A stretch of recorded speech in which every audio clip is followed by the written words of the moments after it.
आज बच्चों हम कक्षा 11वीं फिजिक्स अध्याय 4 गति के नियम, इसके अंतर्गत साइकिल सवार के झुकाव का कोण, समतलवर्ती सड़क पर कार की चाल और बंक्ड रोड पर सड़क पर कार की चाल, ये 3 प्रकार के डेरिवेशन पर बात होनी है। ठीक है ना, थोड़े से इंपॉर्टेंट भी हैं और अपने आप में। सबसे पहले मैं कल की चीज को रिवीजन कर दूं। कल मैंने आपको अभिकेंद्रीय बल का सूत्र बताया था, लास्ट बताया था ना। तो अभिकेंद्रीय बल का सूत्र क्या था हमारे पास, F equal to M B square upon. अगर आपसे पूछे अभिकेंद्रीय बल का इंपॉर्टेंस क्या है, सेंटीमीटर फोर्स का इंपॉर्टेंस क्या है, महत्व क्या है, तो अपन बोलेंगे अभिकेंद्रीय बल के अनुपस्थिति में कोई भी वस्तु गति वो तभी गति कर पाएगी जब उसको अभिकेंद्रीय बल प्राप्त होगा। ठीक है, अभिकेंद्रीय बल की दिशा हमेशा केंद्र की ओर होती है, अतः अलग अलग बिंदुओं पर इसकी दिशा बदलती रहती है ताकि वो केंद्र की ओर रहे। समझ में आ गई ना बात।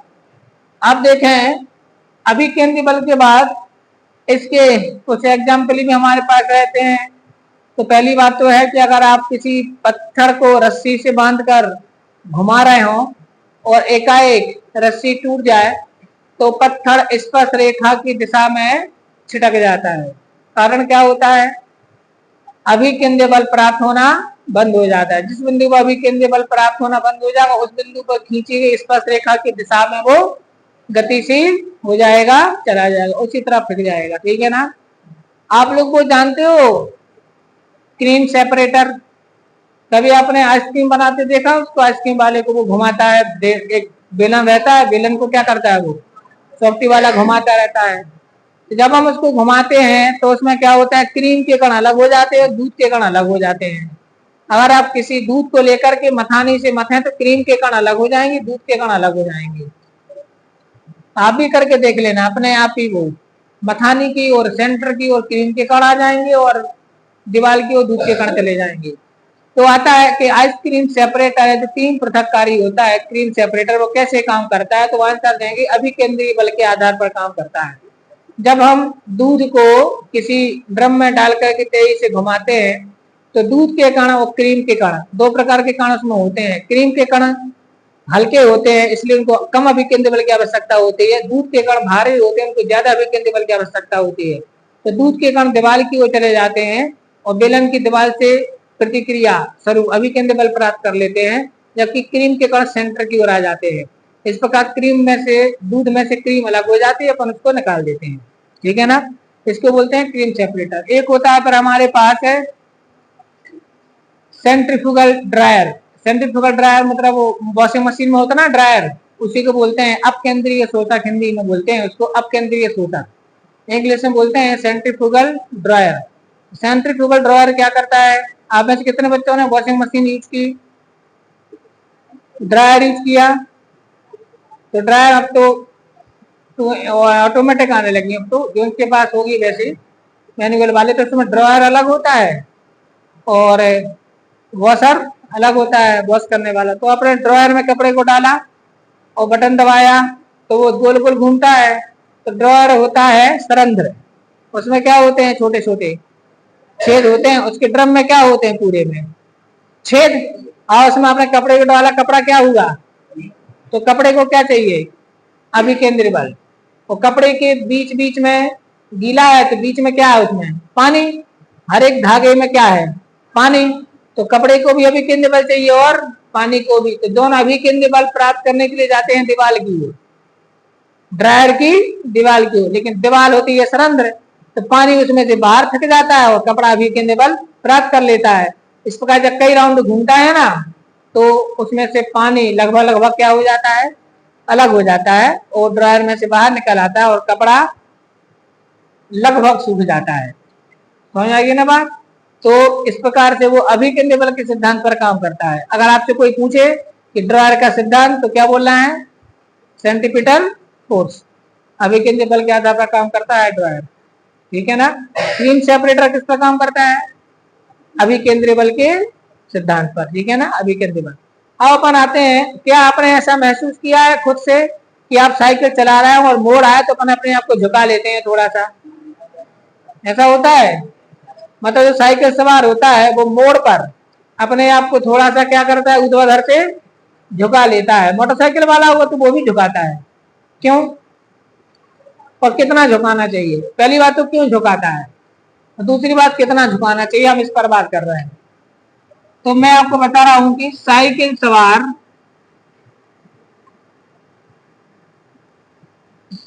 सवार का मोड़ पर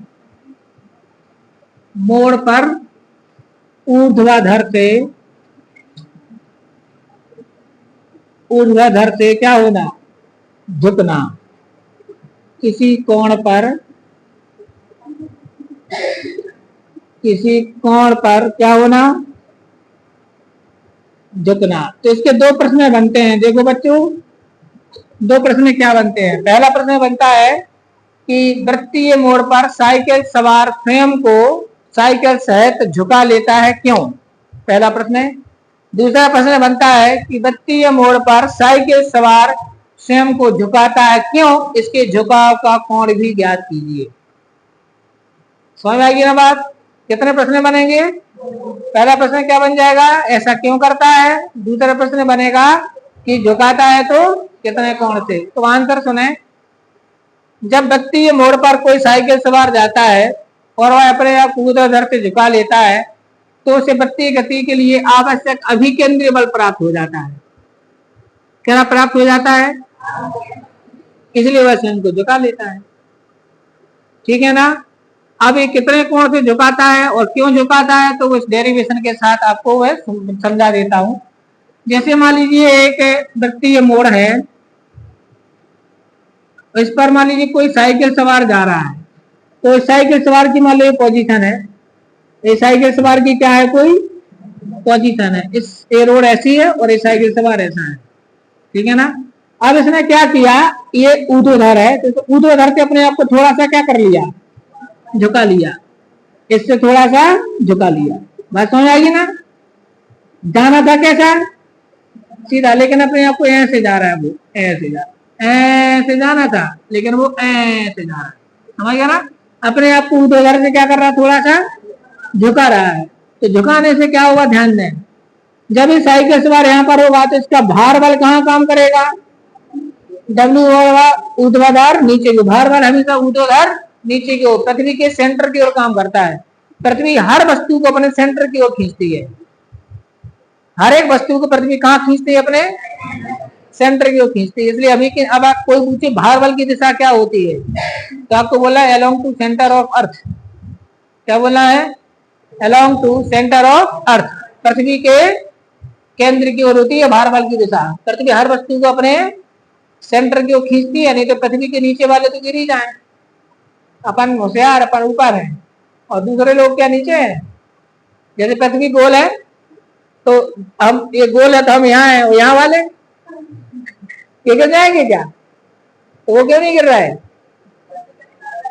पृथ्वी हर चीज को कहाँ खींचती है, ना अपन कह सकते हैं ऊपर है, ना वो कह सकते हैं ऊपर है। नहीं तो हो गया काम, समंदर पूरा ऐसा भरा है, यूनिवर्स से अगर पृथ्वी को देखोगे तो अद्भुत दिखती है, समंदर ऐसा भरा है। अब आपको ये लड़का क्यों नहीं, अब कैसे लुकेगा भाई साहब, एक एक को पृथ्वी कहाँ खींच रही है अपने, इसलिए समंदर बकराकार भर जाता है पूरा है। हम सब पृथ्वी पर ऊपर है तो सब ऊपर ही है, कोई नीचे नीचे नहीं है।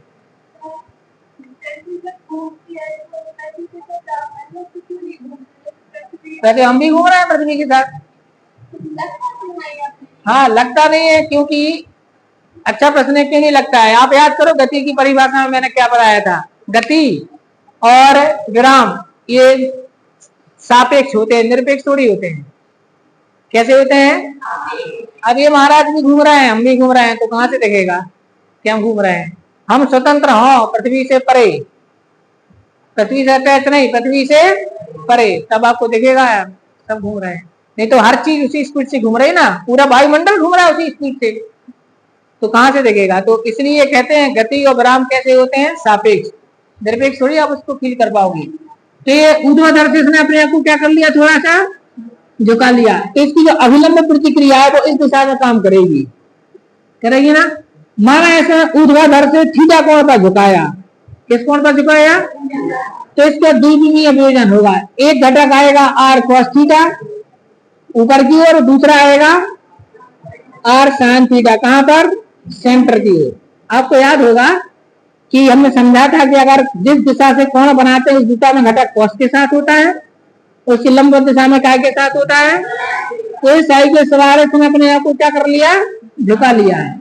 जैसे इसने झुकाया तो अभिलंब प्रतिक्रिया तिरछी दिशा में काम करेगी, तो इसका द्विविमीय समकोणक वियोजन होगा। एक घटक आएगा आर कॉस थीटा, एक आएगा, तो आर कॉस थीटा किसको बैलेंस करेगा, भार को बैलेंस करेगा, और आर साइन थीटा फ्री है, उसका डायरेक्शन सेंटर की ओर है, तो ये अभिकेंद्री बल प्रदान करेगा।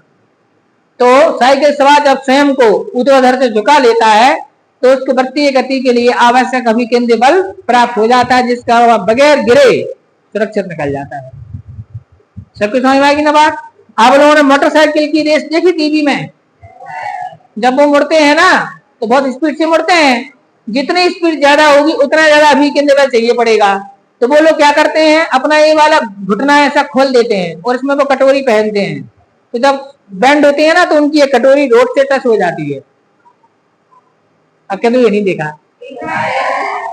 जब मोड़ते हैं ना तो यहाँ पर क्या पहने रहते, वो कटोरी पहने रहते हैं। तो जैसे ही वो मुड़े तो पहली बात तो उनको ऊर्ध्वाधर से झुकना पड़ेगा। अब एकदम झुक जाएंगे तो गिर ही जाएंगे। अब झुकाव कौन, ऐसा थोड़ी जैसे साइकिल वाला अपने यहाँ तो पूरा थोड़ा झुका लेगा, पूरा झुका लेगा तो उठाना पड़ेगा। समझ आएगी ना बात। तो कितना झुकाता है, थोड़ा। अब वो झुकाव को इतना चाहिए कि अभिकेंद्री बल मिल जाए, लेकिन मोटरसाइकिल वाला बहुत स्पीड से जाता है, उसको भी चाहिए जो बाइक रेस होती है। तो वो क्या करता है, अपने आप को बहुत इतना झुका लेता है कि वो इसका जो ये है ना पैर, ये जमीन में टच होता है, तो वो क्या करता है, इसको ऐसा खोल देता है इस पैर को।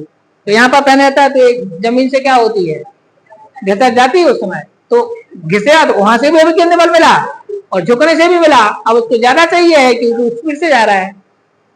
समझ आ गई ना बात। इसलिए वो क्या करता है, अपने आप को झुका लेता है। तो ये झुकाव का कोण है। तो यहाँ पर देखिए आपको इस प्रश्न का उत्तर मिल गया, क्यों झुका लेता है। अब कितने कोण से झुकाता है, तो देखो डेरिवेशन करना पड़ेगा। माना चित्र में ओ कोई साइकिल सवार है, ठीक है ना, जो भी चाल से एक वृत्तीय मोड़ को पार कर रहा है। इस वृत्तीय मोड़ की त्रिज्या मान लीजिए आर है। कितनी है, कितनी चाल से जा रहा है, भी चाल से। अब यह वृत्तीय मोड़ पर अपने आप को ऊर्ध्वाधर से थीटा कोण पर झुकाता है, तब इसकी अभिलंब प्रतिक्रिया ऊर्ध्वाधर से थीटा कोण पर काम करेगी। तो अभिलंब प्रतिक्रिया को निम्नानुसार विभाजित करेंगे। पहला आएगा आर का ऊर्ध्वाधर घटक, इसका ऊर्ध्वाधर घटक कितना होगा, आर कॉस थीटा। फिर दूसरा होगा इसका आर का क्षैतिज घटक, और क्षैतिज कितना होगा, क्षैतिज घटक होगा आर साइन थीटा, ठीक है ना।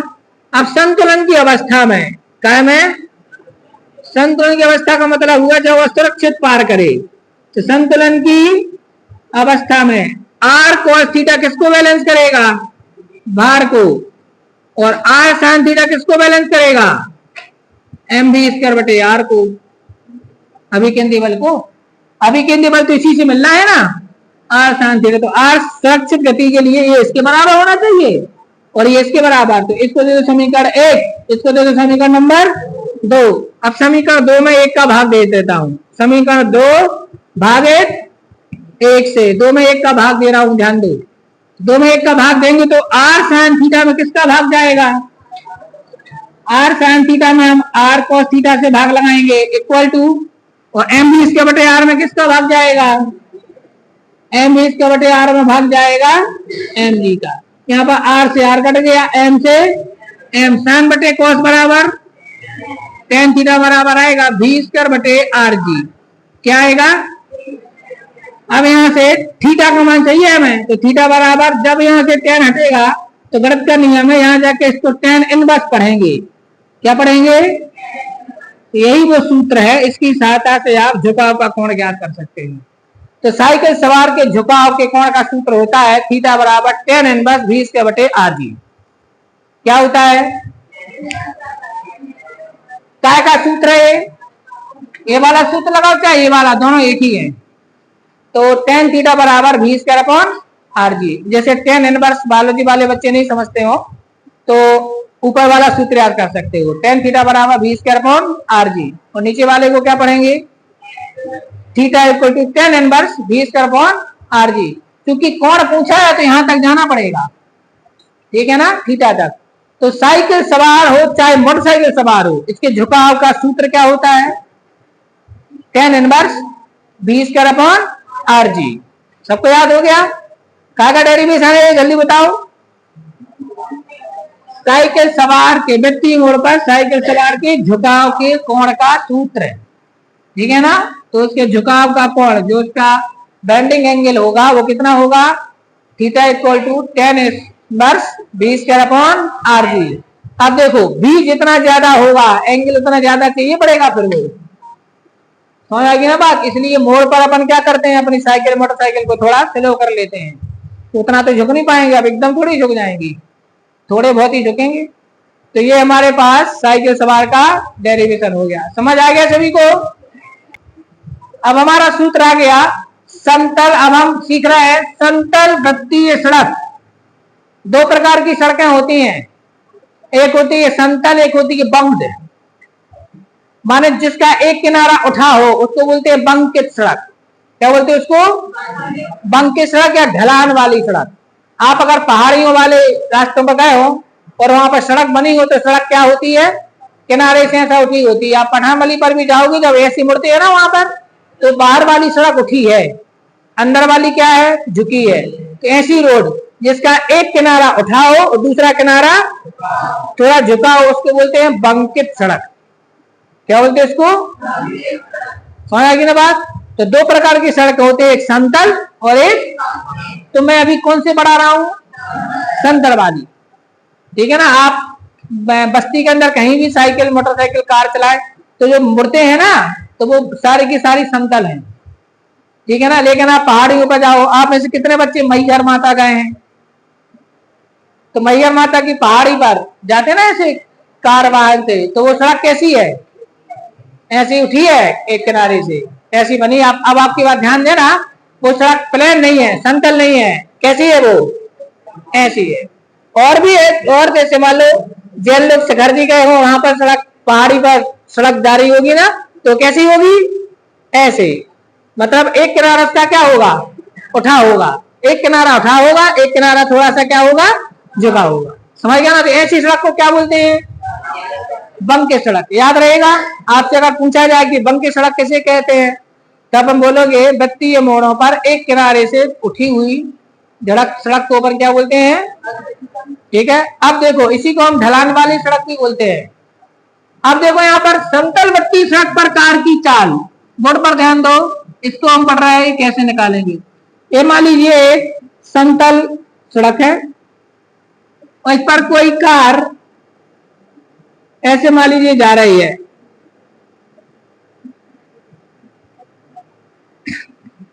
समझ गया ना, कहाँ जा रही है, अंदर जा रही है, ठीक है ना। अच्छा एक बात बताओ, समतल वृत्तीय सड़क पर साइकिल सवार क्यों झुकाता है अपने आप को, ताकि उसको अभिकेंद्री बल मिल जाए। अब ये कार वाला तो झुका नहीं देगा, कार कैसे झुकेगी भाई साहब, चार पहिए की है, ऐसा थोड़ी है दो बार उड़ जाएगी, फिल्म थोड़ी है, फिल्म में हो जाती है, फिल्म में उड़ जाती है, इसमें थोड़ी उड़ जाएगी, उड़ जाएगी क्या। तो कार तो सीधी जाएगी, लेकिन कार को क्या चाहिए, अब वो अभिकेंद्र बल किससे मिलेगा, कार तो झुकने नहीं है, तो अभिकेंद्र बल मिलता है टायर और सड़क के बीच के घर्षण से। कैसे मिलता है, इसलिए जब कोई कार स्पीड से गति मोड़ पर जाती है तो आपने देखा होगा पहियों में से आवाज आती है, चिल्ला देते हैं पहिए, क्योंकि सड़क और टायर के बीच में क्या होता है, फ्रिक्शन। अब टीवी में तो रोज ही देखते होगे, एक ना एक गद्दार भागता है, एक ना एक बुलंद कार लेकर क्या होता है, वो कभी सीधा नहीं भागता, मोड़ेगा मोड़ेगा और टू की आवाज आएगी, होता है ऐसा। तो वो आवाज कहां से आती है, टायर और सड़क के बीच के घर्षण से, क्योंकि उसको अभिकेंद्री बल चाहिए। तो अभिकेंद्री बल कहां से मिलता है, टायर और सड़क के बीच के घर्षण बल से मिलता है। तो ध्यान दो, ये कार जा रही है वृत्तीय मोड़ पर, ठीक है ना, अब इस पर देखिए कौन कौन बल काम कर रहा है। पहला, इसका भार बल कहाँ काम कर रहा है, नीचे, W बराबर mg, बोर्ड पर ध्यान दो। और अभिलंब प्रतिक्रिया कहाँ काम करेगी, ऊपर, क्योंकि झुकी थोड़ी है, कार झुकी नहीं है, तो कैसी काम करेगी, सीधी काम करेगी। बात समझ आ रही ना। अब क्या होगा, आपने देखा होगा बत्ती मोड़ पर जब कार जाती है तो किस तरफ फिसलती है, अंदर की ओर की बाहर की ओर। हमेशा बत्ती मोड़ पर अपन फिसले तो बाहर की ओर फिसलते हैं। जैसे मान लीजिए आप ऐसे मुड़ रहे हैं तो ऐसी फिसलेगी, मतलब बत्ती मोड़ पर हमेशा बाहर कहाँ फिसलता है, बाहर की ओर फिसलता है। तो घर्षण बल कहाँ काम करेगा, बात समझ आ रही ना। बत्ती मोड़ पर वाहन बाहर की ओर फिसलने का प्रयास करता है, इसलिए घर्षण कहाँ काम करेगा, अंदर की ओर। घर्षण का पहला नियम, कल घर्षण के नियम पढ़े तो पहला नियम क्या था कि घर्षण बल हमेशा गति की दिशा के विपरीत संपर्क तलों के समांतर कार्य करता है। तो अगर कार बाहर फिसलेगी तो घर्षण बल कहाँ काम करेगा, तो यहाँ पर घर्षण बल काम करेगा टायर शाफ्ट के बीच में अंदर की ओर। अंदर की ओर माने सेंटर की ओर। कहाँ काम करेगा, तो होगा घर्षण बल में इसको एफ नाम दे दिया है, या एफ स्मॉल एफ नाम दे देते हैं। घर्षण बल अंदर सेंटर की ओर काम कर रहा है, ठीक है ना। तो डब्ल्यू को कौन बैलेंस करेगा, तो ये किसको बैलेंस करेगा, अभिकेंद्री बल को।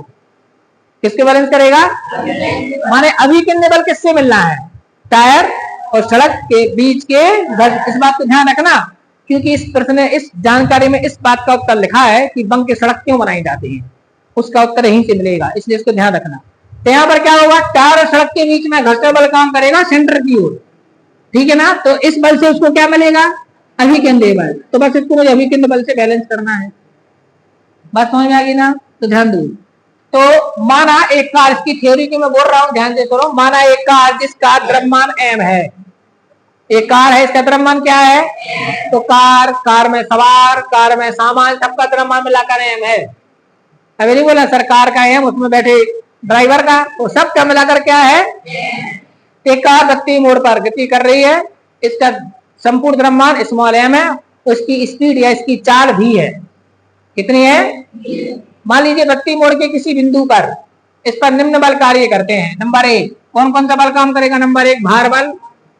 कौन सा बल, ध्यान दो, भार बल, W बराबर mg। मैंने ऐसा एरो लगा दिया, इसका मतलब है ऊर्ध्वाधर नीचे को। मैं लिख नहीं रहा हूं, एरो बना रहा हूं, लेकिन हम आप लिखेंगे तो यहाँ लिखेंगे ब्रैकेट में ऊर्ध्वाधर नीचे की ओर। दूसरा देखिए अभिलंब प्रतिक्रिया बल, अभिलंब प्रतिक्रिया बल, इसको क्या बोलेंगे, R। ये कहां काम करेगा, ऊर्ध्वाधर ऊपर की ओर। नंबर 3 टायर व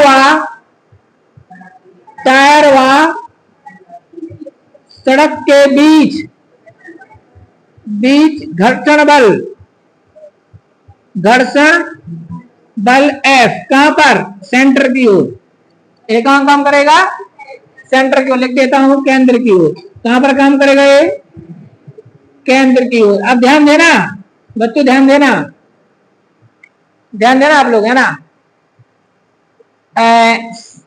कार की सुरक्षित गति के लिए, कार की सुरक्षित, अब ध्यान देना मैं यहां पर क्या लिख रहा हूं, सुरक्षित गति के लिए देखो क्या होना चाहिए, बैलेंस।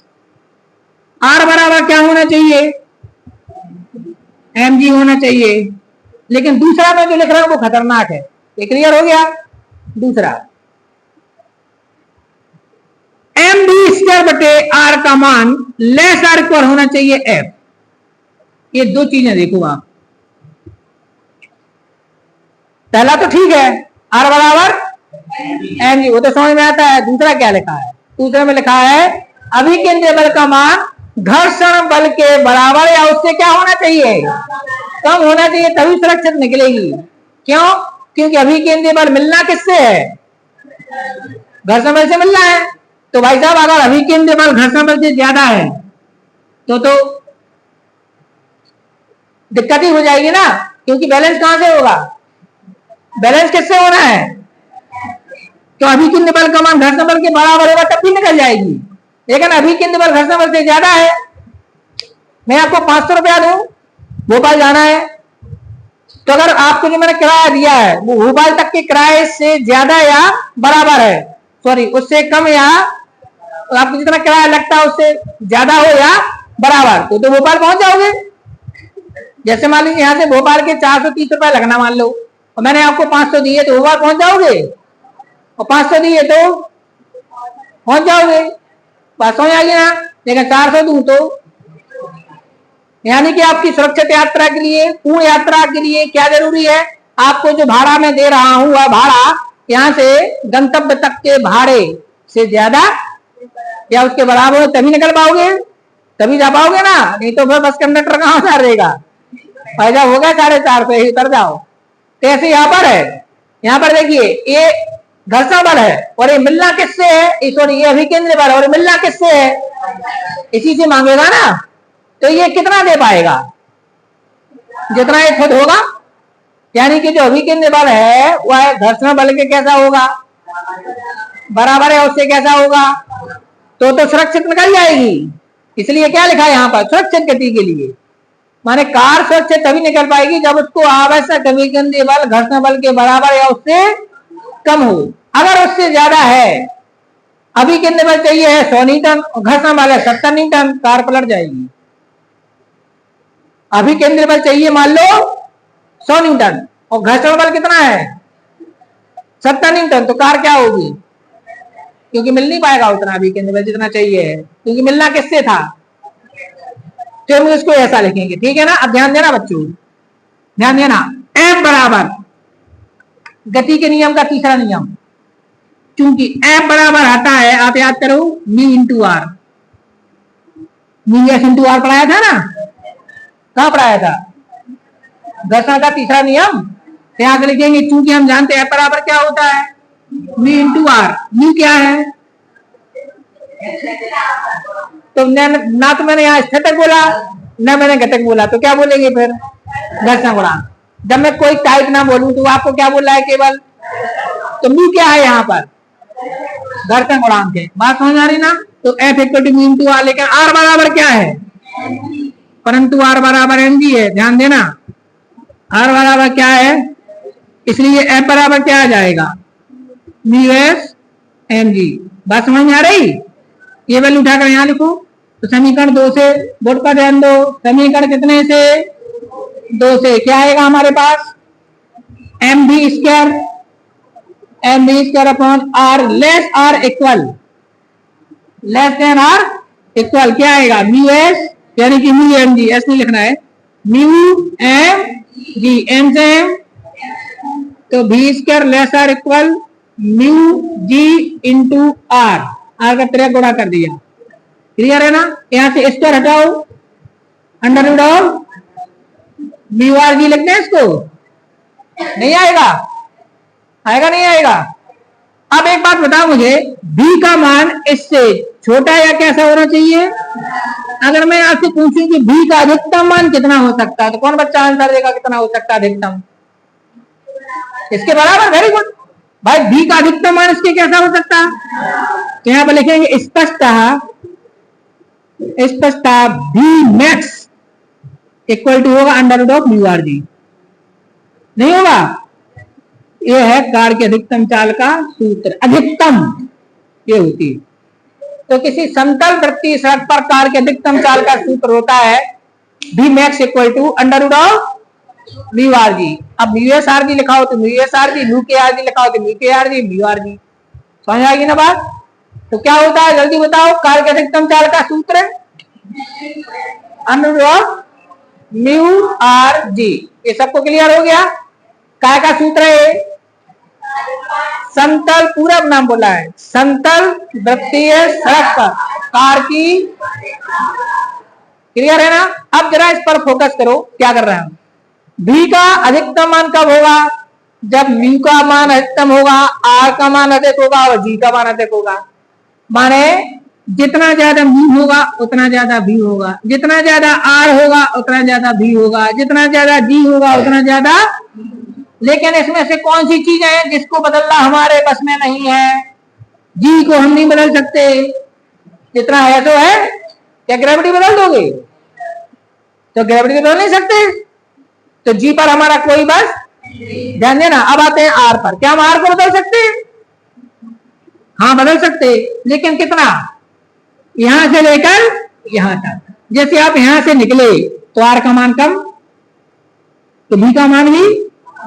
अगर आप बीच में से निकले तो आर का मान बढ़ गया ना।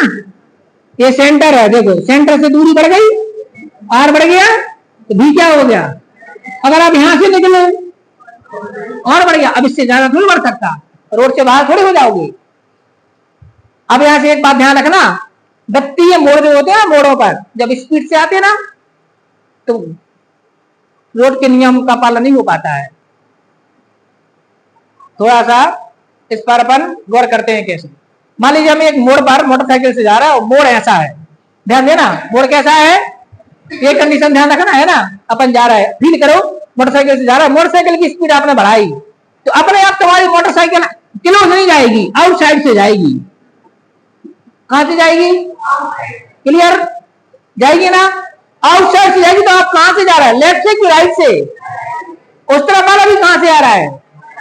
एक्सीडेंट होगा। इसलिए मोड़ों पर सबसे ज्यादा एक्सीडेंट होते हैं। क्यों? क्योंकि दोनों एक ही साइड आ जाते हैं।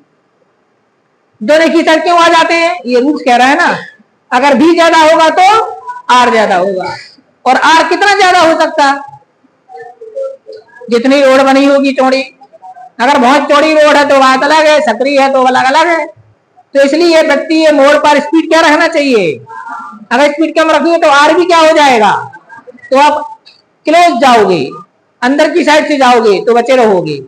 क्योंकि अगर यहां एक्सीडेंट होगा तो दोनों की स्पीड कम होगी। दोनों की स्पीड कैसी होगी? क्लियर है ना, प्राय कम ही होगी। क्यों? आर कम है ना, स्पीड भी क्या होगी। लेकिन अगर आप इस साइड से, तो मतलब आपकी स्पीड भी, सामने वाले की स्पीड भी, एक्सीडेंट खतरनाक होना है। इसलिए व्यक्ति मोड़ों पर अगर आपने स्पीड ज्यादा ली, इसको जीवन में भी सीखो।